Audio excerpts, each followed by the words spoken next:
de desarrollar elementos que hay en la narrativa europea y sobre todo en Faulkner, pero él tiene sus propias soluciones.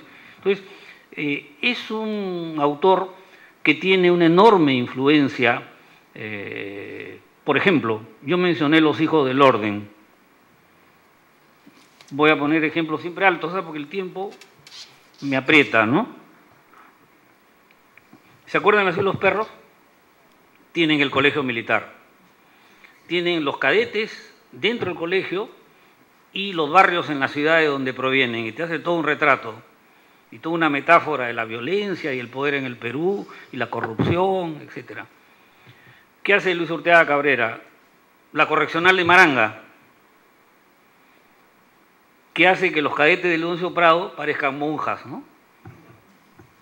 Es decir, lo que hace el Jaguar con el Boa, juego de niños, frente al nivel de violencia que alcanza Los hijos del orden. Los protagonistas elegidos en Los hijos del orden provienen de todo el país. Ve sus orígenes, toda la sangre, diría Arguedas, ¿no? Tú lo ves que viene de eso que falta en Nació los perros como visión, ¿no? Todos sus orígenes. Se dice, por ejemplo, el serrano Cava, ¿no? Pero no sé, el negro baiano, pero no tienen el peso que tiene el poeta, el esclavo, ¿no? Entonces, la diversidad peruana, y dentro de la ciudad aparecen los asentamientos humanos, lo que ahora son los conos en Los hijos del orden, y un grado de violencia. Esa novela, que se publicó en el 73, te hace sentir casi que todo lo que se va a vivir en el Perú en los años 80, 90, está por estallar, ¿no? Entonces me refiero, pero es bien claro, y quizá eso le hizo daño a Urteaga Cabrera, es bien claro que el plan de la novela, ¿no? El plan de la novela hace recordar cómo Vargas Llosa trabaja, ¿no? Colegio, ciudad, cambio de punto de vista, porque te das cuenta que como forma arquitectónica es hija de Nació los perros. Entonces, pongo un ejemplo, porque no es imitación, porque el estilo no se parece, pero es bien claro cómo tú, así como Vargas Llosa ha aprendido de Faulkner, ¿no? Urteaga Cabrera aprende de Vargas Llosa, teniendo una posición más de izquierda, más de compromiso con las causas populares, lo que sea, pero tú ves el lenguaje de Vargas Llosa, ¿no? Entonces, la influencia de Vargas Llosa me parece indiscutible, así como en el cuento de Ribeiro. O sea, existe una continuidad entre las lecciones de la generación de Vargas Llosa y el fenómeno del boom, también la influencia de Cortázar o la influencia de García Márquez. O sea, los narradores peruanos nos aprenden de estos autores, ¿no? Por ejemplo, hombre, Redoble Porrancas, ¿no? Para ejemplos claros. Redoble Porrancas toma dos grandes modelos literarios, Rulfo y sobre todo 100 años de soledad, ¿no? Ahí sí corre el riesgo, que no tiene Urteaga Cabrera, de hasta intoxicarte con el estilo imitado, ¿no? Entonces, claro, me parece que después me gusta más La tumba del relámpago, ¿no? La evolución de Escorza, pero el Redoble Porrancas es para mí la primera novela que comienza una especie de apropiación del lenguaje de García Márquez, haciéndolo más fantasioso, fuegos artificiales, con un simbolismo más elemental, precediendo a las escritoras que van a venir después. Ya me entienden, ¿no? Lo hace mucho antes que Isabel Allende, más de 10 años antes que La Casa de los Espíritus. Yo creo que el primer culpable de lo que después se burlará Fuguet de Macondo, es decir, como pobre García Márquez no tiene la culpa, pues. No tiene la culpa de esa pérdida de la belleza poética, la perfección formal, esa fiesta que es, para mí, sigue siendo la más grande novela que ha dado a América Latina 100 años de soledad. Y al lado está El amor, los tiempos del cólera. Yo sigo siendo. Yo era un muchacho cuando salieron estas novelas del boom y sigue siendo. Y es como Vargas Llosa de los años 60, me parece así, digamos, indestructible, ¿no? Su calidad. No entiendo que alguien no aprecie comparación en la catedral, que no aprecie la maestría de los cachorros. Ahí están. Pasa el tiempo y ahí están, ¿no? Entonces, digamos, un fenómeno como la influencia de García Márquez, o en el cuento de Cortázar y antes Borges, ¿no? Que es el espreboom, digamos, ¿no? Pero se vuelve todo un símbolo, el reconocimiento internacional de Borges, que es un autor muy anterior. Entonces, ¿cómo no ver en los escritores peruanos, les guste o no, el aprendizaje de las distintas corrientes de literatura fantástica, del juego formal, ¿no? Del virtuosismo? Entonces, hay una, tanto entre la gente que vendría a ser de la generación de Vargas Llosa, porque por ejemplo Rivera Martínez es mayor que Vargas Llosa, porque Vargas Llosa es tan precoz. Rivera ya cumplió 80 años ahorita, o cumple dentro de 2 meses. Vargas Llosa todavía le falta 3 años, ¿no? Entonces se pone a pensar, Vargas Llosa es muy precoz, te crea un problema con el ordenamiento. Rivera Martínez es mayor, ¿no? Uno se pone a pensar, te rompe el esquema, ¿no? Pero el otro se consagró muy rápido. Entonces, gente que es... Reynoso también es un poco mayor que Vargas Llosa nomás, ¿no? Cuando comienza a ver las fechas, ¿no? Entonces, la gente que es digamos, de la generación de Vargas Llosa, ¿no? Acusa el aprendizaje de Vargas Llosa y de García Márquez y de Cortázar. Hay un diálogo, es muy, muy fuerte, y a través de ellos se rescatan también autores que prepararon el boom, como Rulfo, como Carpentier, como Borges, como Netti, ¿no? Entonces, el boom y su preparación del boom ha sido muy importante para la narrativa peruana, ¿no? Estoy poniendo solamente algunos ejemplos. El concepto de novela total. A mí me parece que el concepto de novela total, que los que más lo trabajaron fueron Ernesto Sábato, en El escritor y sus fantasmas, y de alguna manera Sobrevives y tumbas es una novela total.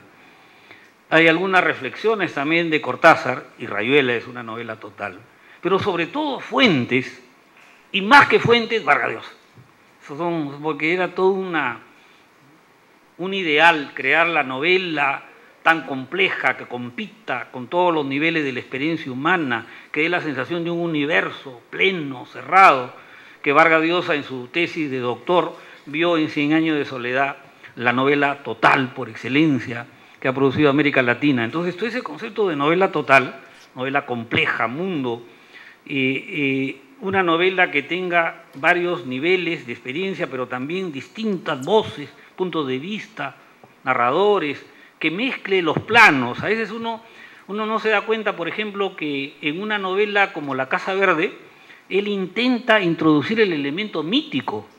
Cuando habla de Jum, ¿se acuerdan? En la selva, ¿no? Trata de introducir el elemento del... A él le ha traído siempre la mitología masónica, el pensamiento masónico, en cambio reacio, pobre Arguedas, ¿no? Nunca he entendido a Arguedas, ni la cosmovisión andina Vargas Llosa, a pesar de que nació en Arequipa, que me perdonen los arequipeños, se crió en Cochabamba, no sé qué anticuerpos después tuvo contra el mundo andino, ¿no? Totalmente formado en los Andes, y después resultó que le atrae la selva, le atrae... es afrancesado. Chistoso, ¿no? Carmen Rivera Martínez es el jaujino por antonomasia, el otro tiene ahí sus conchos detrás, ¿no? Churata, tú ves. Vallejo, su Perú al pie del orbe, ¿no es cierto? ¿No? Bueno, después podría para la polémica. La cuestión es que Vargas Llosa no deja de interesarse, y después de los años del boom da muestras todavía más claras. En La Guerra del Fin del Mundo está toda la cosmovisión mesiánica, milenarista, el hablador, una capacidad de meterse y admirar a los machiguengas, ¿no? O sea que la novela total implicaría un sueño muy complejo, tener elementos realistas, elementos fantásticos, elementos mítico-mágicos, todos los elementos, una novela mundo, como es 100 años de soledad. Hay alusiones a la guerra colombiana, pero también hay mitos, hay elementos totalmente fantásticos, una novela que se acerque al sueño de la novela completa. Según Bryce, una característica del post-boom es alejarse del tema de la novela total, ¿no?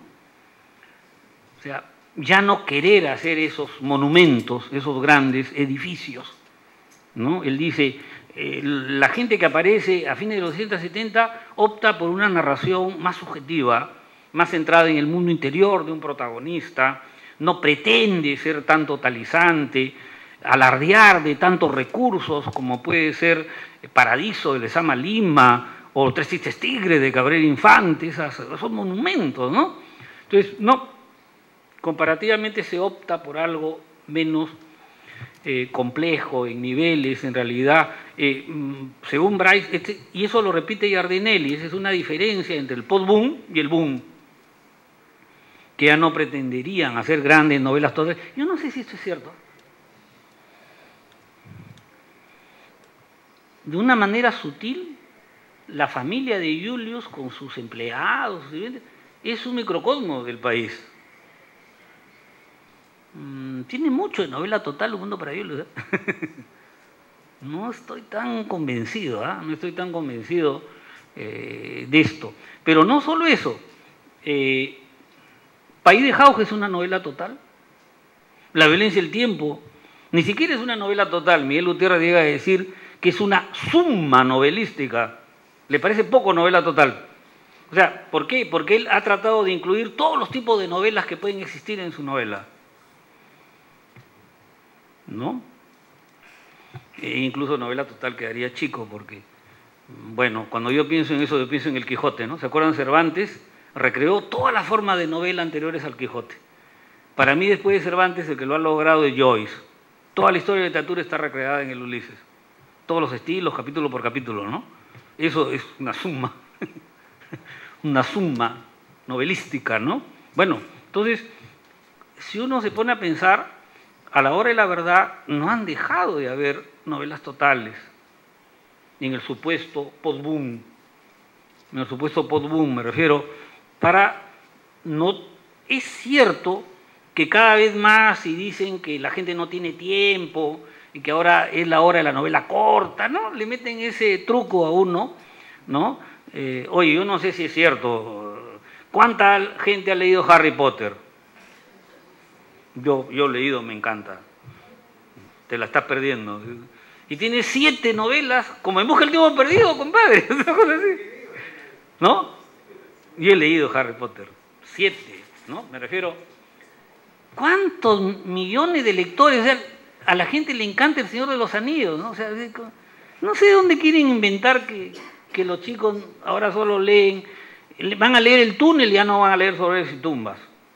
No te van a leer los chiquitos nomás, es decir, solamente voy a leer Crónica de una muerte anunciada, no leo 100 años de soledad. ¿A quién quieren engañar? Vos solamente voy a leer las novelas ejemplares y no el Quijote, te lo estás perdiendo, pues, compadre. Leyendo solo La Gitanía. Es decir, no leo Guerra y Pastas. Tonteras me refiero. No es cierto, sí hay. Y por ejemplo, miren, el escritor que se ha vuelto más popular posterior al boom es Roberto Bolaño. ¿Cuáles son los libros más importantes de Bolaño? Los Detectives Salvajes, tremenda novela ambiciosa. Y 2666, que intenta hacer una suma. O sea, ¿de dónde? No sé, están queriendo. Me parece que lo que teorizó el boom y sobre todo Vargas Llosa no ha dejado de ser un reto. Es bien fácil. Bolaño en eso es muy bueno. Bolaño, a la vez que se burla, elogia. Entonces, una crítica y admiración. Una crítica y admiración por lo que hicieron.